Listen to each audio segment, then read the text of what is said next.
Julia, congratulations. This film brought out all the emotions for me personally. It's such a beautiful piece of work. It's amazing that it's your feature directorial debut. So, congratulations on that. And when did you first realize you wanted to direct a film, and why was this the best book to adapt into that work? Thank you. I have been wanting to direct for a long time, but could never really found the right story or the thing that I could get, financed. And I was also probably a little bit shy about it too. So it was always like an abstract goal. But 5 years ago, I was sent the book, Wish You Were Here, and immediately knew this will make a great movie, and I could totally visualize it. So it was the book and that story that really empowered me to step into directing and saying like, okay, I'm ready to make a movie. Yeah, I just loved it, and it's gotten deeper and more meaningful in the 5 years since we started making the movie. And it really touches my heart still. I mean, I know the movie by heart now, and it still chokes me up. What was it about the book that really spoke to you and took you up upon that first read? It felt like, I mean, I'm a romantic at heart, so I love the idea of a love story. But instead of, and it has this sort of surface of the thing that we see in romantic comedies about like the girl is being pressured by her friends and family to go on a dating app and find the right guy and get her life in order. But then underneath it, there's a maturity that is greater than the age of the main characters that to me like has gotten deeper and deeper, and it touches a lot on, it's not concerned with love at first sight. It touches a lot on the idea that we should be so lucky to create a lifetime of memories with someone else, to have a lifelong love affair with someone.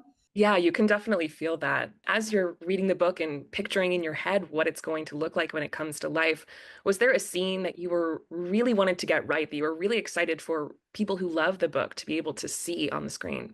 I will say for people who love the book, I had to distill a lot of it because it was so much bigger in scope than we could have ever accomplished in a film. And not only that, like one of the ideas that resonated with me was is featured in the film, where Adam, when we find out that he's in the hospital and it's not looking good, he says, I have to get out of here. I can't spend the last days of my life in a hospital. I have to go out into the world.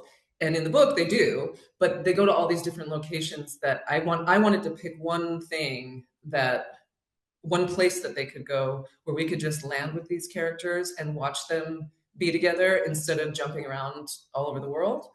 Um, but that was an idea that I think really spoke to me. This idea that we can all relate to, that like, he does not want to, he wants the rest of whatever is left of his life to be more meaningful than just sitting in a hospital bed.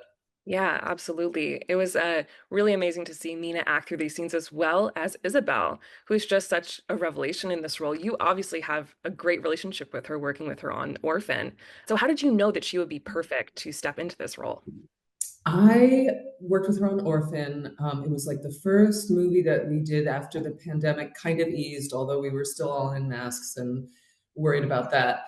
And so there wasn't really a lot of time to socialize. We were filming in Winnipeg, which was on lockdown. So in my free time in the trailer and then coming home at the end of the day, I was working on Wish You Were Here. And I'd go to work every day and I'd watch her. I was playing her mom in a movie. But she was playing a 23, she's 23 years old at the time, but she was playing an 11-year-old. And I remember thinking, wow, this girl is a really good actress, because it was so convincing. And that also she was a workhorse. Like, when you make a movie like Wish You Were Here, and it was also her job in Orphan, if you're the lead actress and you're in every scene, and particularly Wish You Were Here, you're having to emote and just open your heart in every scene day after day after day, that takes a lot of stamina.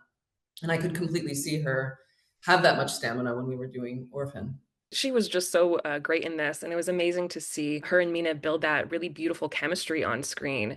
As someone who's been able to do that from the actor's side, what do you think is like the magic sauce that it takes to create such a beautiful on-screen romance? And how did you try to direct them to, give them the ability to create that?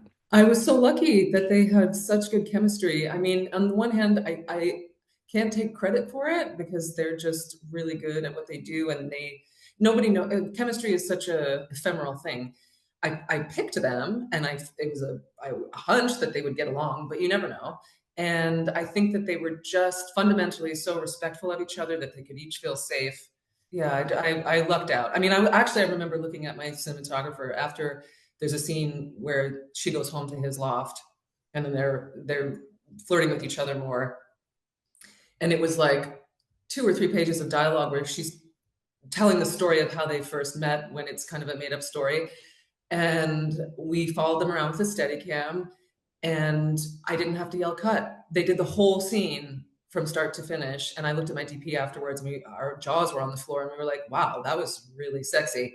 And I didn't really even need, um, yeah, it was just really exciting. They were just so on point. They knew all their lines, but they also were reacting to each other and showing the two of them together in that moment instead of cutting back and forth between, close-ups or single shots. You could see the relationship build. Yeah, it's so clear to see on screen. It must have been magical to be in that room and watch it all unfold in front of your eyes. You're obviously so beloved to fans as someone who's been a part of romance movies themselves. People just continually revisit and love your past work. I was wondering, what are some of your favorite memories from films like 10 Things I Hate About You? Um, that was like 10 lifetimes ago, so it's very hard for me to remember, but the overall memory was really good. It was a special time where everybody on that set was excited to be there, and we were very open-hearted with each other. Nobody had gotten jaded yet or like self-conscious. So it was just pure fun.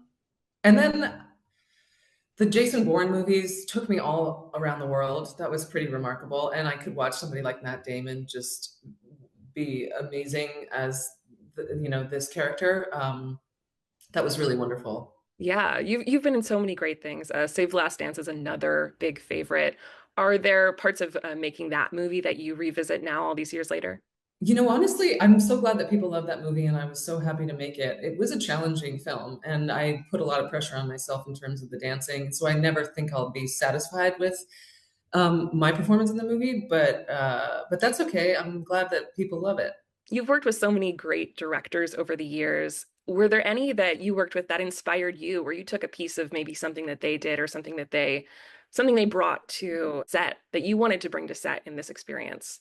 Um, I feel like I did all the wrong things with the actors as a director. The things that I promised myself I would never do as a director, because you just don't have the time. I mean, I was kind, but I used to hate it when directors would be like, just do it again, but happier. Just do it again, but sad. Just have fun with it. Or they would come in and give a note before you even have a chance to do a take. It's like you start to feel a little bit like a puppet. Anyway, at a certain point, like time is running out, and you have to just be clear and cut to the chase and say, like, do it faster. I think that luckily my actors were very forgiving of that, but Oh, I'm sure you're being a little hard on yourself. It's clear that you created such a great piece of work, and I can't wait to see what you do next.